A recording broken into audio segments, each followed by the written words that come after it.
Hello guys, Serafina media channel பார்த்துட்ருக்கோங்க எல்லாருக்கும் வணக்கம். இன்றைக்கி நம்ம சேனலில் அரிசி சாக்கும் பழைய ஷாலும் வச்சு ஒரு சூப்பரான ஆர்கனைசர் தான் பண்ண போகிறோம். அதுக்கு நான் இந்த மாதிரி ஒரு சாக்கு பை எடுத்திருக்கேன். இதில் கைப்பிடி இருந்துச்சு. அதை நான் கட் பண்ணி தனியாக எடுத்துக்கிறேன். இந்த மாதிரி கைப்பிடியை ஃபஸ்ட்டு கட் பண்ணி எடுத்துகிட்டு இதுக்கப்புறம் நம்ம பழைய ஷால் வச்சு இது மேலே ஒட்டி எடுக்க போகிறோம். அதுக்கு ஷால் தான் யூஸ் பண்ணணும் அப்படின்னு இல்லை. உங்கள்கிட்ட பழைய கிளாத் என்னது இருந்தாலும் யூஸ் பண்ணிக்கலாம். காட்டன் கிளாத்லாம் யூஸ் பண்ணிங்கன்னா இன்னுமே பார்க்க சூப்பராக இருக்கும். நல்லா கலர்ஃபுல்லாக இருக்கக்கூடிய கிளாத் யூஸ் பண்ணுறீங்க அப்படின்னா பார்க்குறதுக்கு ரொம்ப அழகாக நீட்டாக இருக்கும். இப்போ நான் எடுத்துருக்கக்கூடிய இந்த ஷாலை வச்சு நான் இதை பின் பண்ணிக்கிறேன். உங்கள்கிட்ட ஊசி நூல் இருந்துச்சு அப்படின்னா தச்சு எடுத்துக்கோங்க. இல்லை நீங்கள் மெஷின் வச்சுருக்கீங்கன்னா மெஷினில் கூட தச்சு எடுத்துக்கலாம். இந்த மாதிரி எல்லா சைடும் வச்சு பின் பண்ணிக்கலாம். கரெக்டாக அதோட கார்னரில் வச்சு இந்த மாதிரி ஷாலை பின் பண்ணுங்கள். என்கிட்ட பழைய ஷால் இருந்ததுனால நான் இதை பண்ணியிருக்கேன். இந்த மாதிரி நான் வீடியோவில் காட்டியிருக்க மாதிரியே பின் பண்ணிக்கோங்க. இல்லை உங்களுக்கு பின் பண்ணுறது கம்ஃபர்டபுளாக இல்லை அப்படின்னா தச்சு எடுத்துக்கலாம். எனக்கு இது கரெக்டாக இருந்துச்சு. அதனால் நான் பின் பண்ணி எடுத்திருக்கேன். இப்போது பின் பண்ணிவிட்டு மேலே மட்டும் நம்ம பின் பண்ணியிருக்கோம். உள்ளுக்குள்ளே துணி நகரும் அப்படிங்கிறதுனால நான் என்ன பண்ணியிருக்கேன்னா உள்ளுக்குள்ளே இந்த மாதிரி ஒரு சேஃப்டி பின் போட்டு சென்டரில் ஒன்று கீழே ஒன்று 2 பக்கம் சேஃப்டி பின் போட்டு செக்யூர் பண்ணிக்கிறேன். அப்படிங்கிறப்போ துணி நமக்கு நகராது. நம்ம தையல் போடலை இல்லையா, பின் தானே பண்ணுறோம். அதனால் துணி நகரும். அதுக்காக சென்டரில் நான் சேஃப்டி பின் போட்டிருக்கேன். இப்போது ஒரு சைடு நம்ம பின் பண்ணி முடிச்சிட்டோம். இப்போ அதே மாதிரி அடுத்த சைடும் இந்த மாதிரி கார்னரில் நம்ம இந்த ஷாலை வச்சு பின் பண்ணிக்கலாம். பின் பண்ணிவிட்டு நான் என்ன பண்ணுறேன் அப்படின்னா இந்த ஷாலை ஃபுல்லாகவே சேர்த்து பின் பண்ணிக்கிறேன். ஏன்னா அது எக்ஸ்ட்ரா தான் இருக்குது அப்படிங்கிறதுனால இந்த மேலே உள்ள அந்த சாக்கோட கலரும் தெரியும். அதை மறைக்கிறதுக்காக ஃபுல்லாகவே அந்த ஷாலை சுற்றி நான் பின் பண்ணிக்கிறேன். அதுக்கு 2வது சுற்று நம்ம சுற்றும் போது அதிகமாக பின் பண்ண தேவையில்லை. இப்போது அதே மாதிரி முன்னாடி பின் பண்ணோம் இல்லையா, உள்ள ஒரு ஊக்கு போட்டு செக்யூர் பண்ணோம்ல, அதே மாதிரி இந்த சைடும் நமக்கு 2 சைடில் சென்டரில் ஒன்று கீழே ஒன்று 2 பக்கமும் ஊக்கு போட்டு மாட்டிக்கலாம்.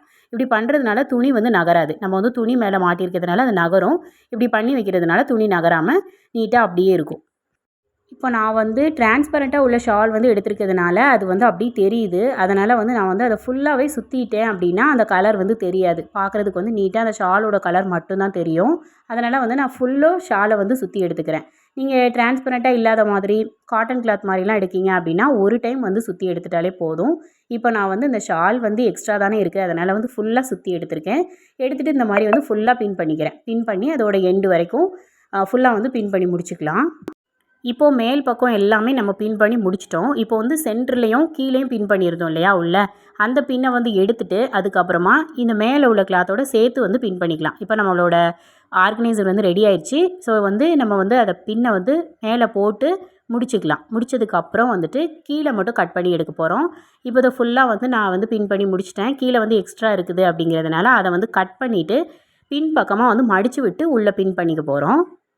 இப்போ நான் வீடியோவில் காட்டியிருக்க மாதிரியே பாருங்கள். உள் பக்கமாக நல்லா தேய்ச்சி விட்டுட்டு அதுக்கப்புறமா பின்னாடி இருக்கக்கூடிய எக்ஸ்ட்ரா இருக்கக்கூடிய ஷால் வெட்டி எடுத்துக்கிறேன். எடுத்துகிட்டு அதை பின் பக்கமாக மடித்து விட போகிறோம். இப்போ நான் வீடியோவில் காட்டினேன் அப்படின்னா உங்களுக்கு புரியும். அதை ஃபுல்லாக பார்த்துட்டிங்க அப்படின்னா புரியும். இந்த மாதிரி பின்னாடி பக்கம் நம்ம கீழே வைப்போம்ல, அந்த பக்கம் நம்ம மடித்து விட்டு உள்ளே வச்சு பின் பண்ணிக்கலாம்.